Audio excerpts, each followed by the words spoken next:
রসুল তোমায় ভালোবাসি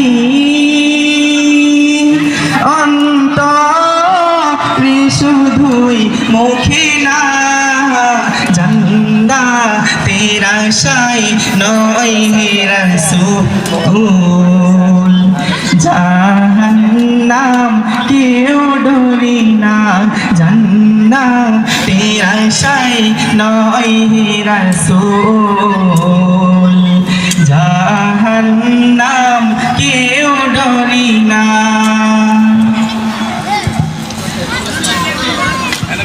না চলবে ইনশাআল্লাহ। সবার কাছে কেমন লাগবে?